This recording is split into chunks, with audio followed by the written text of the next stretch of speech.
This is Real Talk, the Customer Insights Show with Jen Vogel, a top-rated live stream and podcast in the market research and insights industry. We're live on LinkedIn, Twitter, and YouTube. Join Jen and her guests for this live discussion around topics that will help you understand your customers better. Also available on podcast channels. This live stream is presented to you by Vox Pop Me, the leader in video research and ranked #1 in qualitative research by Grit 2 years running. Here's today's live conversation. Hello, insights professionals, marketers, and everyone who wants to understand their customers better. I'm Jen Vogel, and today I want to talk about how we can create better surveys and ask better questions to consumers. To dive into this topic, I'm excited to be joined by Annie Pettit, Chief Research Officer for North America at E2E Research and author of People Aren't Robots, a practical guide to the psychology and technique of questionnaire design. Welcome to the show, Annie. Thank you. I'm glad to say good morning or good evening to you and our listeners. Coming here from Toronto, Canada. Oh, welcome. We have an international show today across country lines. Really thrilled to have you to talk about this topic. Before we kind of get into the meat of it, why don't you tell us a little bit about yourself and your career, and we'll start there. Sure. So let's go back to when I was just a wee young'un, or not. When I was younger, I used to want to be an archaeologist, but my older sister, she went to university first, and she brought home a course calendar from her school. And I saw so many cool classes in psychology that I changed my mind. I decided to focus on people who were alive today rather than alive 5,000 years ago. And I was most interested in the stats and research courses, so I signed up basically for every single one. And I remember one class in my senior year. The professor went around the room and he asked everybody why they had signed up for a class in psychometrics. Most people said it was a required class, and a few said it was the only class they could fit into their schedule. None of them actually wanted to be there. I was the only person who chose it on purpose. So I guess not everybody was interested in learning how to design valid and reliable questions. So throughout my university career, I really focused on questionnaires and in particular data quality of questionnaires. So after school, I did that for a few years for the government developing tests for the provincial police system. I worked on an analytical thinking test, a writing skills test, a performance management program. But then I realized if I switched into marketing research, I'd get to design a lot more kinds of tests. Not just about policing, and tests are basically another form of questionnaires. I was doing the same thing, just in a different space. So I transitioned into the market research world, where I continued to write tests, only they're called questionnaires now, and design questionnaires and analyze the data at different kinds of companies. So a marketing company, a global research company, a small startup, as a private consultant, and now as the CRO at E2E Research. So over the years, I've written questionnaires about, yes, policing, but also about cookies and technology and community programs and so much more. So now my days are so much more, they have so much more variety than they used to when I was just doing police testing. I bet. Yeah. That is so interesting. So I'm always interested in hearing. All the guests on the show have come from such different backgrounds. Like, people often end up in market research by accident, it seems. And while it almost seems like you have a little bit also ended up in market research by accident, but you really did spend your whole career studying how to design good tests and questionnaires. Yep, I did it as part of my undergraduate work, and then when I transitioned into graduate work, I continued working on validity and reliability and designs of questions. I don't know why I find it so fascinating, but there's just so many little intricate details of building questions that work, that get answers that work, that aren't offensive, that are easy to understand. A lot of people think, well, I know English. It's my first language. Obviously, I can write a questionnaire. And the more you learn about the questionnaire design process, the more you realize this is not simple. Yeah, 100%. And I'm really excited to dig into this with you today because for exactly that reason, there are a lot of people, or, I'm guilty of it too, of just thinking I'll just whip up a quick questionnaire. But clearly, in order to do it properly, it needs a bit of thought. So I'm excited to dig into that a bit. So first, what language should we use? We've said test, survey, questionnaire. Where are we going to land for this episode? Where do you want to stay? Let's land on questions and questionnaires. There are many different ways you can do a survey. Some surveys involve questionnaires. Some surveys do not involve questionnaires. So Okay. Yeah. Well, if you think about a survey is basically gathering knowledge from a large group of people. It doesn't say anything about a questionnaire. You can do a survey via focus group, via biometrics, via social media research. You can collect data from a wide range of people in many different ways. So my focus most of the time is questionnaires, and some of the times it's with social media data, like Twitter or TikTok, my new favorite. We'll have to dig into that in another episode, I think. Yeah. So tell me, what makes a good questionnaire? Yeah, there are so many aspects of that. I'll start with one key thing that often turns into the problem at the end, which is know what actions you intend to take once you get the results back. And similarly, know what actions you will not or cannot take when you get the answers back. So this requires a lot of thinking, a lot of planning ahead, but it really does save so much headache for you, and then it saves time and energy for participants. So for example, if you know you're never going to make your product in a package that's larger than a kilogram, or in the color pink, purple, or red. If you know you're not going to market to teenagers, don't build that stuff into the questionnaire. Don't encourage people to think of that line. You're really just wasting their time and efforts. Similarly, if you're going to ask those sorts of things, make sure or think about, in terms of the actions, will you have the authority to make any decisions that come out of those opinions, those answers?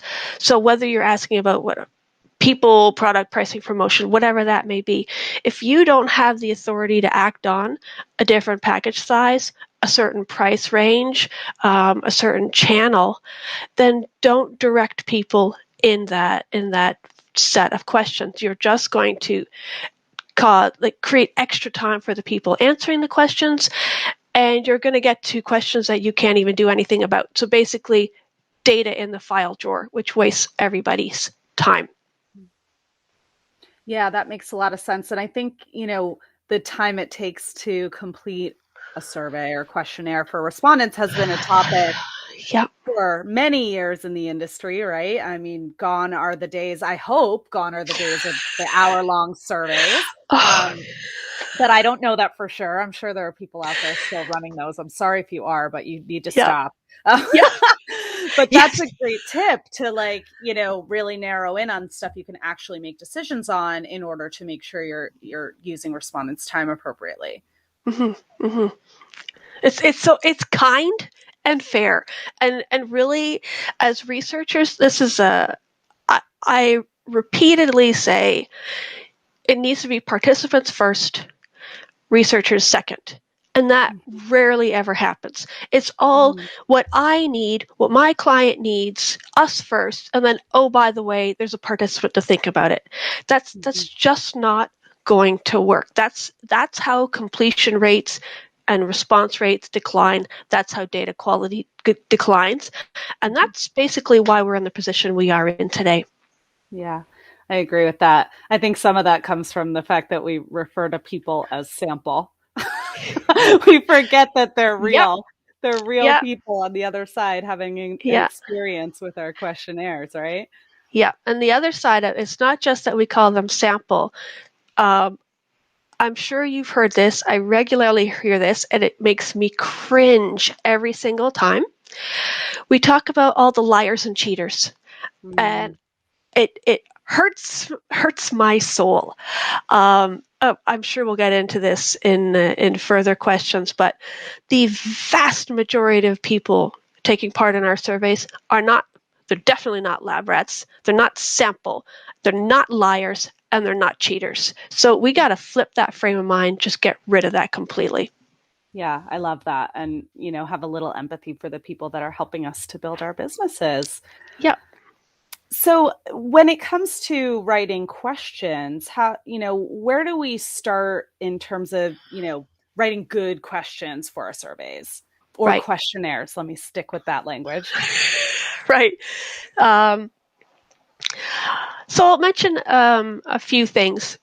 This one's, I like to start with data quality. It sounds kind of weird to say that's part of asking a good question, but it really is setting you up for good questions overall.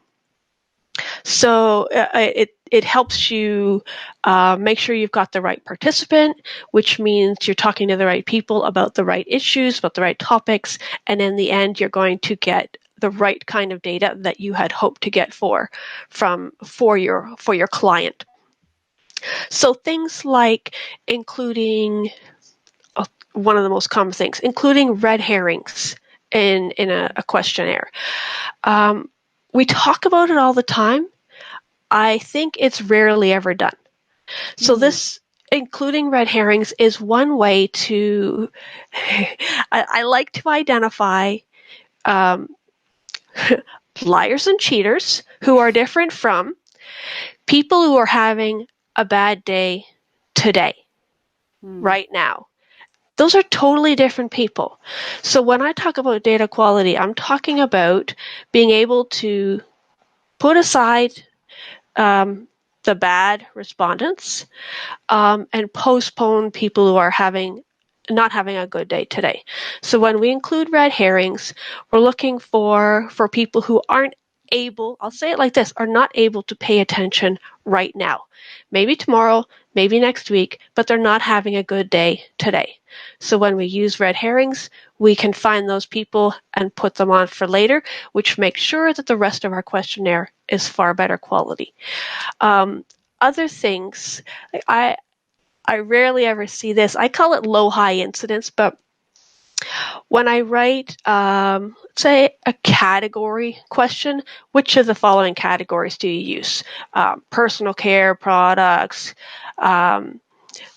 household products, pet care products, all those sorts of things. There's some products that we know we use or we should use every single day. You should use soap every day. You should use toothpaste every day. Dish soap, there's a few sorts of things that you use every day. So if people aren't clicking on those kinds of questions, they're not having a good day today. Similarly, there are some things that they should rarely click on. And if people are clicking on lots and lots of those, then I'll still say it, they're not having a good day today. Save them for another day. So if we can insert enough of these data quality questions into a survey, not just one, because it's really easy to get one question wrong. If we can insert a lot of these questions in there, then we can make sure we're basically pushing aside the people who aren't having a good day today and leave room for all the other people who are having a good day today to actually share their answers, get their opinions out there. I love that mindset. It's very empathetic to say they're not able to show up for me today. And that's fine. We'll just put you off to the side and move on for another day. It's being human. Yeah. Yeah. Well, I Yeah. think there is that tendency to kind of toss people away. Like these are straight liners, liars, and cheaters and whatever. Um, Yeah. Yeah. And I'm just going to keep cringing whenever I yeah. hear that word.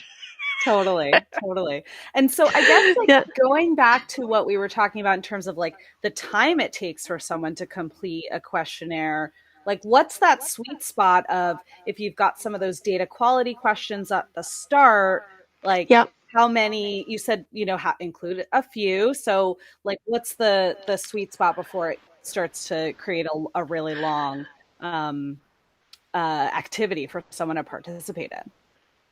So I'll go at that from two sides. I can't say a number that where surveys should somewhere be. I would always like them to be under 15 minutes. Shorter is always better, no matter what. At the same time, simply including data quality questions should not increase the length of your survey. We all have screeners at the beginning of the surveys. Use them. We've got that question, are you in market research, which I find is the silliest question ever, because I'm in market research, therefore I know what that question is. So to put it in there is basically a waste of everybody's time. Right. But if you're going to put it in there because of the category of the survey, you don't want from somebody from a certain company participating, then this is an opportunity to use some kind of category screening. Are you in? Do you work in finance and product management and education? Select all of the categories where you work. If they're selecting 10 categories, this is clearly not the person for you today. So don't let data quality lengthen your survey. At the same time, don't stuff all the data quality questions into the screener. I love putting them in the screener because then it ensures you're not paying for the people who are really, really not to be answering a survey today. But at the same time, if you've written a boring survey, and it happens, you could ask me 25 questions about the carpet in the office. I don't know how I'm supposed to pay attention and stay excitedly engaged the whole time. It's not going to happen. Right. So, spread the data quality questions out and know when people are starting to lose attention and pay attention to what the quality of the data is when you see that attention declining. Mm-hmm. Yeah, that makes sense. I like the idea of sort of figuring out opportunities to combine the screener and data quality so that you're Yep. not, you sort of kill two birds with one stone at that point and Yep. are able to get both of those pieces of information in there. Right. So kind of now that we're in the survey, we're in the questionnaire, beyond screeners, beyond data quality, how do we write better questions to get us the insights that we need to make those decisions you talked about in the beginning? Right. So my favorite thing to say is short. Always short. Mm-hmm. Short words, short questions, short answers, everything short. So, for example, what's the number? The U.S. Literacy Project, they estimate that the average reading level of Americans is what? Give me a guess. What do you even think? Average reading level. Yes. Oh gosh, sixth grade. Okay, so we're almost on the same page here. Okay. They're estimating 7th, 8th grade. Okay. I underestimated because I expected it to be shocking. So yes. I still find grade 8 shocking, given Same. that I think it's at least half of adults have completed high school. So to say that it's still at 8th grade, for me is sad, is shocking. And yet, if you look at the questionnaires we write, it is very common for them to grade at advanced university level. I regularly copy sentences into the the reading level guidelines that you find. You can just search on the internet for any reading level calculator. You'll regularly find that your questions are written at advanced university. It's because we try to fit every single thing into the question. We put all the caveats in there, we put the examples in there, we put the instructions in there, and we end up with one question that is 2 or 3 lines long. And sure, grammatically, it might be perfect, but in terms of comprehension, we are losing more and more people, the more words we get into that. So it's really easy to cut out the instruction. I don't mean delete it. If you truly need an instruction, drop it down a line. Like we don't need an instruction to say, select one of the following if it's a radio button. They only can select one of the following. They have no other option. Sorry, I'm just going to. Yeah, no worries. Yeah, when there's no other option on how for them to answer a question, we don't need to waste words on it. Right. Yeah, absolutely. And I love that tip of, using a sort of readability or reading grade level evaluator tool. That's any marketers out there should be very familiar. We run all our web copy through stuff like that. You need to make sure it's not that people are not intelligent enough to comprehend or to read what you're providing to them. It's just that, we do our best thinking and our best decision making when things are very simple and communicated very simply. Yep. So to double check that as a step in your questionnaire design makes a lot of sense. And we can throw some recommended tools in the show notes for you guys. There's a lot of really good ones out there to use. Mm-hmm. Yeah. You and I, we think and work in words every day, all day long. Most people don't do that. They have very different jobs than what office people have. And we can't just assume that everybody has the same experience reading and writing that we do. It's just a different world for different people. So you've got to communicate with people in the same world that they're used to communicating in. Yeah, that makes sense. And then what about for qualitative research? What are some of the differences when you're designing questions for qual versus quant? Right. So I do much less qual work, but we can pull qual knowledge into the quant space. So, for example, in the qual space, we use a lot of audio and video. It's, you show people commercials, you show them flyers, you show them movie clips, you show them all kinds of things. There's no reason we can't bring that into a questionnaire. It is possible to let people watch video, listen to audio. It is possible to let people share video and audio. So rather than simply asking them, what brand of soap do you use? They've got a laundry cupboard right there. Open the cupboard, show what's on the washer, show the room. It's really easy to let them open up their home, their personality, instead of trying to check a box. It's a very different space. It's far more natural.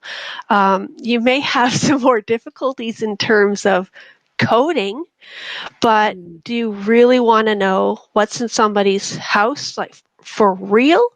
Or do you want to know what they think they bought last week, even though someone else bought it and got it on sale, so it's not the product they usually buy? So, if we just bring some of the qual world into the quant space, I think there are cases where we'd get far better data. Sure. Yeah, and I mean, to your point about like just checking a box, if you're running any type of qual, you don't want to ask them a question, like waste their time with that qual question on something they could check a box with, right?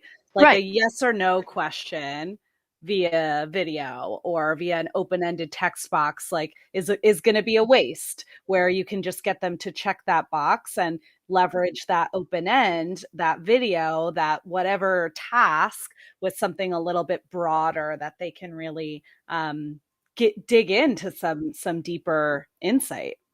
Mm-hmm. For sure. Yeah. Yeah. And so what are some of the common barriers that you see that causes bad questionnaire design? And how can we overcome some of those barriers? Yeah. So We one only that have a few minutes. No, I'm just kidding. let me open the book. Yeah. So as I mentioned, one of them is the I would say the biggest barrier really is trying to fit everything in.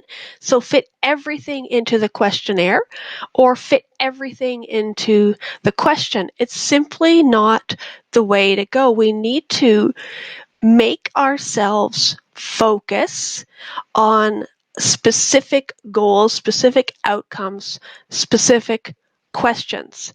I think of it as leaving breathing room.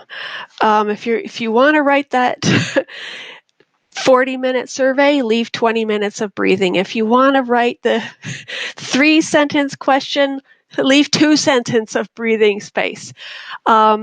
Cut everything back, cut everything shorter, focus on comprehension. Mm-hmm. A lot of it really comes down to understanding who your target audience is and then writing questions, answers, words that are most suited for them. And in most cases, that means far shorter questions and answers. Yeah, that almost seems like actually the ticket to shortening is to be more relevant because Yeah. by its nature, then you're not going to be asking questions that are irrelevant to that audience. I think that's something I as a marketer can really relate to. Like I want my copy or my campaigns or whatever to be very relevant to the people that I'm putting them in front of. And Mm-hmm. so to apply that to questionnaire design makes a lot of sense. If you've got an hour-long survey going to just a Gen Pop audience, maybe that you can cut that back and split up that group a little bit so it's a little more relevant. Yeah, maybe you didn't think it through. That's what I have to think about any survey, any questionnaire that's an hour long. I really don't think you thought through your purpose, your objectives, who your target audience is, and what you thought you were going to accomplish at the end. Did you really think you were going to take solid action on every single question that you put in there? I really doubt it, which means you've wasted everybody's time. Sure. And I think like pre-online, pre-mobile, pre-digital surveys, you kind of wanted to leverage that time with that respondent to get as much information as possible. But now, like, torture. Torture them. But now, I mean, on both sides, really like questionnaire design, survey design is so much more iterative where, you're going to be able to, you can ask questions in 5 minutes and then go back a week later and ask more questions in 5 minutes, which maybe was harder to do a while back. But now this sort of iterative nature of research, we don't have to, get all the information in one shot. For sure. Like myself, we're no longer standing in the student center at the university begging anybody who walks by to fill out a paper survey. We don't need to do that anymore. Right, exactly. And I can't imagine standing there for as long as it would take to fill out that questionnaire. Because again, it wasn't one question. Yeah, I needed at least 500 completes for some work that I was doing, and those were many days standing in the student center. It was unreal. We just wouldn't even dream of doing that anymore. No, well, thank God we don't have to anymore. Yeah. It's really a breath of fresh air. And, on the other side, as you mentioned, respondents are people and we want to be respectful of their time. And how do they want to communicate with us? How do they want to give their responses? And, they're used to, consuming content in a very kind of quick and snackable way. So if they can share share their opinions in the same kind of way, then we've really nailed something. Mm-hmm. For sure. And that goes back to, how like the empathy with the respondents. What role does customer empathy play, just to wrap it all up in creating those good surveys? So this is my absolute favorite part of the entire topic, the empathy part of it. Sometimes it feels like we've really forgotten what it's like to be on the other side of the questionnaire. We know what we want. We know the answers we want. We're personally invested in the questionnaire process, but we forget that on the other side, that we're talking to someone who just got home from work. They're trying to cook dinner. There's a 5-year-old tugging on their pants. They've got whatever, ironing, washing to do for the next day. This is the life of real people. They're not doing questionnaires because it's part of their job. So as part of that, when I think to the liars and cheaters, I want to have empathy for real people. So think about, remember that people are basically good. So do you buy Girl Guide cookies? Have you ever bought Girl Guide cookies? I don't know. I don't think so. It's fairly common here, but anyways, Okay. they're the boxes are like this big. It's whatever, 200 grams of cookies. It's like a half-size box of cookies, and you pay more than what cookies, like double the price of cookies in the store. You're not buying Girl Guide cookies because they're great cookies. You're buying them because it's a good deed. You're helping out the Girl Guides. You're supporting them. So day in, like, people volunteer all the time. We help others. We rake our neighbors' leaves. We pick up things when a stranger on the sidewalk drops them. We buy coffee for unhoused people. People do good things all the time. People answer surveys as a good deed. Similarly, people make mistakes. So I know today, I'm absolutely positive I put typos in some of the things I wrote. I'm late for meetings. I forget to do things I promised to do. I make mistakes all the time. So do you. So to research participants, we can't penalize people for doing things that we do ourselves every single day, all the time. We call them liars and cheaters, and here I am forgetting that I did something yesterday. It's it's not fair. People are busy. They're overworked. Mm-hmm. They have kids. They have parents. They have all these other things to do. They're just doing kind things to help us out. They're answering surveys to help us out. They're answering surveys to help build better products and surveys. They aren't doing this because they're making a living salary. There's no living salary answering surveys. They're doing it because they're basically good people. And sometimes they'll mess up, as does everybody. So at the end of it, I think researchers need to do a lot better job of being empathetic about building a survey, about the expectations they have for people answering their surveys. And if we can do that, I think overall we'll just have far better surveys. Mm-hmm. Yeah. So there's a group that I'm a member of online, and the main rule of the group is don't be a jerk and don't assume other people are being jerks. And they aren't liars and cheaters. They aren't. Right. As you're describing this is exactly what I'm thinking. I'm like, just don't assume anybody's trying to be a jerk. That we're all doing our best.